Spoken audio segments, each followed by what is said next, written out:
De onde e como surgiu o homem? História da teoria da evolução. Artigo escrito pelo professor Edgar Dias de Vasconcelos. Ano 1871. O Sr. Charles Darwin pela primeira vez argumentou que o homem possivelmente surgiu na África, e foi a evolução de um elo, o qual desencadeou os humanos e os macacos, semelhantes quimicamente pelo fato de ter a mesma natureza. Dessa concepção nascia a base material científica para a negação de Deus e o entendimento de que a Bíblia não passava de um conto de fadas, presa às mentes não desenvolvidas cientificamente.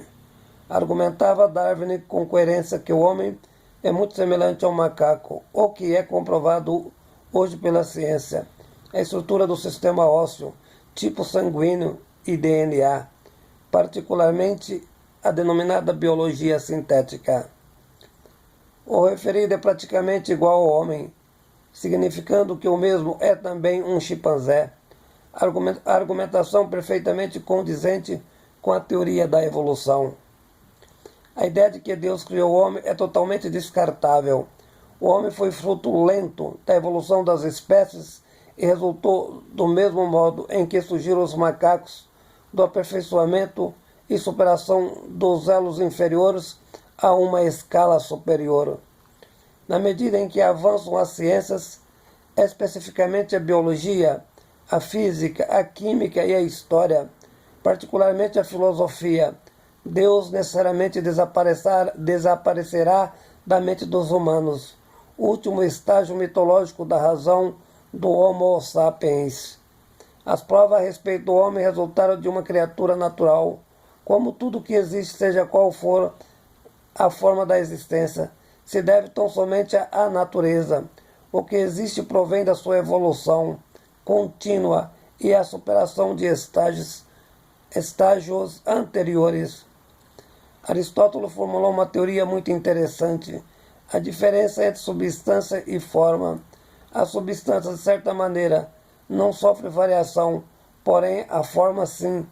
O homem tem uma forma, o chimpanzé outra. Entretanto, do ponto de vista da substância, ambos são idênticos. Refiro-me ao DNA, particularmente sem diferenças. Assim acontece com a complexidade da matéria e a diversidade da vida. Filosoficamente também, do ponto de vista da substância, Aristóteles. Os estudos de grupos sanguíneos comprovam a semelhança entre macacos e humanos. No início do século XX foi descoberto outra espécie de humanos pré-históricos, bem semelhante aos macacos. Trata-se especificamente de outro Homo sapiens, possivelmente. Os Australopithecus.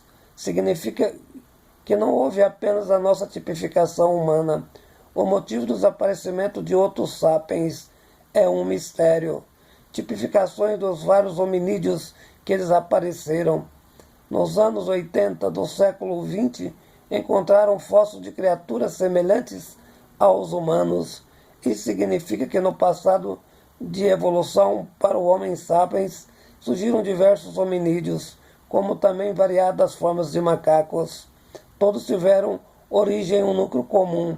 No entanto, entre todos esses hominídeos sobreviveram dois, os pigmeus e os humanos, da nossa derivação. Possivelmente tivemos 11 tipos de hominídeos. O homem Australopithecus foi naturalmente uma das formas. Os diversos fósseis de criaturas encontrados pareciam com os humanos. Houve muitos estudos sobre o papel deles na evolução dos sapiens de nossos dias. Muitos pesquisadores da ciência biológica defendiam que o Homo sapiens em diversos lugares do mundo, originados do modo mais primitivo, o Homo erectus, que deixou a África há muitos anos. Outros defendem que o Homo sapiens surgiu exatamente na África, tendo deixado esse continente recentemente evoluído em formas diferentes de acordo com cada região do planeta. A questão da cor do homem nada mais é do que uma proteção da pele, numa região quente como a África, o homem negro, para se proteger de doenças, entre elas o câncer de pele, motivo pelo qual o homem negro transformou-se em branco. Aconteceu devido à evolução humana em climas frios, recebendo menor quantificação do hidrogênio solar. Houve um momento na história da humanidade em que todos foram negros. A ideia de que o homem nasceu na África, hoje aceita no mundo inteiro e formulada pela biologia evolucionista de Darwin, época em que escreveu seu famoso livro a respeito da teoria da evolução, a origem das espécies. Posteriormente, os neodarwinistas defendem exatamente essa teoria comprovada do ponto de vista da ciência, no uso do método empírico, por meio da comprovação pela teoria evolutiva sintética. A prova científica do fundamento que, no princípio, todos os humanos eram negros e que o homem ocidental teve como ancestral os negros que vieram da África, prova cabal sustentada pela comparação de DNA. Entre todos os hominídeos que existiram e morreram, restou o Homo sapiens, dividido entre duas caracterizações, o denominado Homo sapiens modernos e os pigmeus, caracterizados com o mesmo DNA do chimpanzé, existente nas florestas africanas. O homem existiu entre basicamente 120 a 220 mil anos na África. Um pequeno grupo de humanos deixou esse continente entre 50 a 100 mil anos atrás. Não identificamos de forma razoável qual o motivo que levou o homem a adentrar a outras regiões do planeta, sofrendo adaptações, resultando nas formas atuais da espécie, características e tipificações próprias. Os olhos verdes, azuis, cabelos amarelos, etc.